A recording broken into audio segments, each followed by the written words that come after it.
नमस्कार, मैं हूं नीरज कुमार और आप देख रहे हैं मोबाइल न्यूज 24। वक्त हो गया है आज के ताजा तरीन खबरों का। आज शाम तक कन्याकुमारी के ध्यान मंडप में रहेंगे पीएम नरेंद्र मोदी, जहां विवेकानंद रॉक मेमोरियल में प्रधानमंत्री नरेंद्र मोदी ने गुरुवार शाम 6:45 पर ध्यान शुरू किया था, जो 1 जून अर्थात आज शाम तक जारी रहेगा। बता दें कि प्रधानमंत्री नरेंद्र मोदी उसी शिला पर बैठे हैं जहां विवेकानंद ने ध्यान किया था। लोकसभा चुनाव के 7वें और अंतिम चरण के मतदान आज हो रहे हैं, जहां 7वें चरण में 8 राज्यों के 57 लोकसभा सीटों पर मतदान हो रहा है। इसके लिए कुल 904 उम्मीदवार चुनावी मैदान में हैं। वहीं 4 जून को नतीजे आएंगे। लोकसभा चुनाव 2024 के अंतिम चरण का मतदान शुरू हो चुका है, जिसके तहत बिहार की 8 संसदीय क्षेत्रों में वोट डाले जा रहे हैं। जिन 8 सीटों पर आज वोटिंग हो रही है उनमें पटना साहिब, पाटलिपुत्र, आरा, बक्सर, काराकाट, सासाराम, जहानाबाद और नालंदा लोकसभा सीट शामिल है।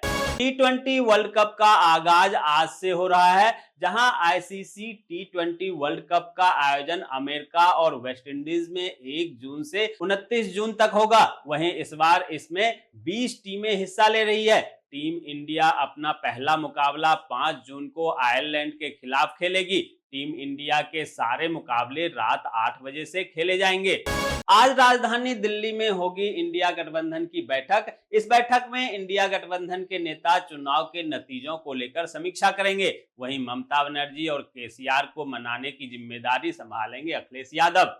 दोस्तों, आगे बढ़ने से पहले आपसे रिक्वेस्ट है कि अगर आपने अभी तक इस न्यूज को लाइक और कमेंट नहीं किया है तो प्लीज लाइक और कमेंट कर दीजिए, क्योंकि आपके लाइक और कमेंट का मैं कब से इंतजार कर रहा हूं। और जैसा कि आपको पता है कि कमेंट करने वाले लोगों के नाम हम न्यूज के लास्ट में बताते हैं, इसलिए न्यूज को लास्ट तक जरूर देखिए।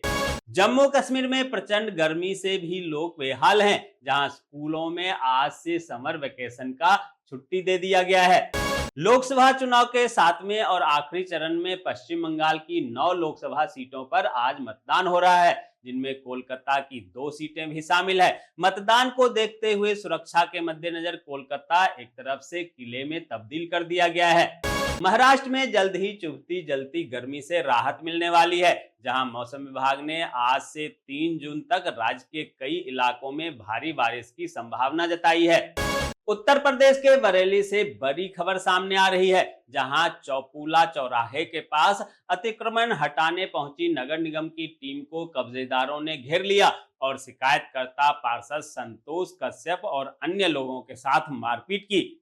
बिहार के खगड़िया में गर्मी बढ़ते ही सर्पदंश की भी घटना देखने को मिल रही है, जहां बीते बुधवार की रात अलग अलग जगहों पर सर्पदंश से 2 लोगों की मौत की खबर सामने आई है। बता दें कि मई महीने में बेलदौर सीएचसी में सर्पदंश के लगभग 20 केस सामने आए थे। दिल्ली में भीषण गर्मी के बीच आम लोग पीने के पानी को भी तरस रहे हैं। वहीं आम आदमी पार्टी की नेता और दिल्ली की मंत्री आतिशी ने इसे बीजेपी की गंदी राजनीति बता दिया है, जबकि वे खुद ही जल बोर्ड की मंत्री भी हैं। उन्होंने बीजेपी से आग्रह करते हुए कहा है कि वो हरियाणा और यूपी की सरकार से दिल्ली को एक्स्ट्रा पानी देने के लिए कहें, ताकि दिल्ली के लोगों की समस्या का समाधान हो सके। पंजाब में आज रहेगी छुट्टी, जहां चुनाव के चलते लिया गया है फैसला। शराब के ठेके भी रहेंगे बंद। पंचकुला में भी गुजरात जैसा ही मामला सामने आया है, जहां कोचिंग सेंटर में लगी भीषण आग के कारण दूसरी मंजिल से सीढ़ी लगाकर जैसे तैसे छात्राओं ने जान बचाई। उत्तराखंड के गंगोत्री हाईवे पर एक बड़ा हादसा हुआ, जहां 2 गाड़ियों पर चट्टान गिरने के कारण एक की मौत हो गई और कई लोग घायल हो गए। रांची के बिरसा मुंडा जेल में सीएम चंपई और हेमंत सोरेन के बीच मुलाकात के बाद झारखंड में फिर से सियासी बयानबाजी तेज हो गई है, जहां बीजेपी ने इस मुलाकात को लेकर सत्ता पक्ष पर निशाना साधा। छत्तीसगढ़ में प्राइवेट स्कूलों ने अभिभावक को दिया बड़ा झटका, जहां छत्तीसगढ़ के प्राइवेट स्कूल वालों ने 25% फीस बढ़ा दी है, जिसके बाद एक्शन में दिखे शिक्षा मंत्री और बोले नहीं चलेगी मनमानी फीस की कार्रवाई।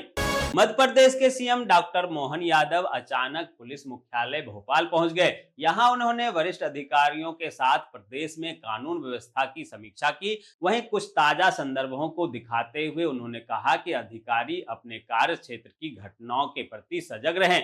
हिमाचल प्रदेश के सीएम सुखविंदर सिंह सुक्खू ने आम लोगों से अधिक मतदान करने की अपील की है। उन्होंने कहा कि चुनाव लोकतंत्र का सबसे बड़ा त्योहार होता है और इस पर्व में सभी की भागीदारी बहुत ही महत्वपूर्ण है। चुनाव में एक एक वोट कीमती होती है, इसलिए अपना वोट जरूर डालें। जम्मू कश्मीर के अखनूर में गुरुवार को हुई हादसे के बाद अब प्रशासन ने सख्ती दिखाई है, जहां आरटीओ कठुआ के 6 कर्मियों को सस्पेंड कर दिया गया। साथ ही उन पर जिम्मेदारी न निभाने के भी आरोप लगाए गए हैं। इन सभी पर आरोप है कि वे बिना चेकिंग के ही ओवरलोड बस को आगे जाने की अनुमति दे दी थी। बंगाल में आज मतदान को लेकर सुबह तड़के से ही विशेष ट्रेन की संचालन होगी, जहां मतदान के बाद भी ये ट्रेन चलती रहेगी ताकि मतदान कर्मी समय पर अपने मतदान केंद्र पर पहुंच सके। यह स्पेशल ट्रेन आधी रात तक चलेगी। पुणे केस में कोर्ट ने सख्त एक्शन लेते हुए आरोपी नाबालिग के पिता और दादा को 14 दिनों की न्यायिक हिरासत में भेज दिया है। राजस्थान के टोंक में शादी समारोह में खाना खाने के बाद 150 से ज्यादा लोग बीमार हो गए। वहीं 2 लोगों की हालत गंभीर बताई जा रही है। इन सभी को अस्पताल में भर्ती कराया गया है। राजकोट के गेमिंग जोन में हुए अग्निकांड के मामले में एसआईटी ने बड़ा खुलासा किया है। इस कांड में 27 लोगों की मौत हो गई थी। एसआईटी के रिपोर्ट के मुताबिक यह पूरा अग्निकांड रोका जा सकता था। एसआईटी ने कहा है कि 2023 में भी टीआरपी गेम जोन में वेल्डिंग के कारण ही आग लगी थी और फायर ब्रिगेड की टीम इस आग को बुझाने भी गई थी, लेकिन तब भी फायर विभाग के अधिकारियों ने फायर सेफ्टी न होने पर भी कोई कार्रवाई नहीं की थी।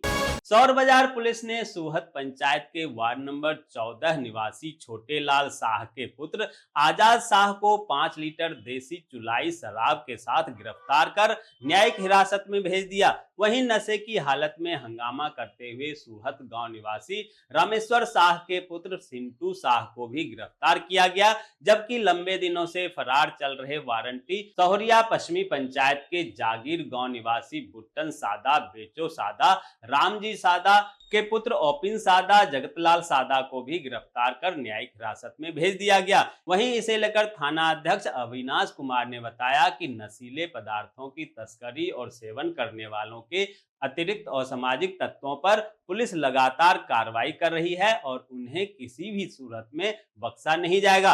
महुआ रोड के छतेसर में एक औरत बेहोशी की हालत में मिली, जिसे 108 एम्बुलेंस के द्वारा पनवारी सामुदायिक स्वास्थ्य केंद्र पहुंचाया गया, जहां उसका इलाज किया जा रहा है। औरत के साथ एक 3-4 साल का बालक भी है। वह अपना नाम प्रभात बता रहा है और गांव का नाम नौगांव बता रहा है।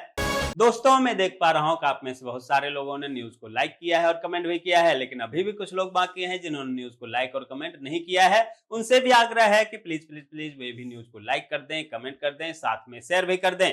तो ये थी आज की ताज़ा खबरें। ऐसे ही खबरों से अपडेट रहने के लिए चैनल को सब्सक्राइब कीजिए, नोटिफिकेशन बेल को दबाइए, वीडियो को लाइक कीजिए और ज्यादा से ज्यादा शेयर कीजिए, ताकि आप और आपके जानने वाले रह सकें देश और दुनिया के तमाम खबरों से अपडेट।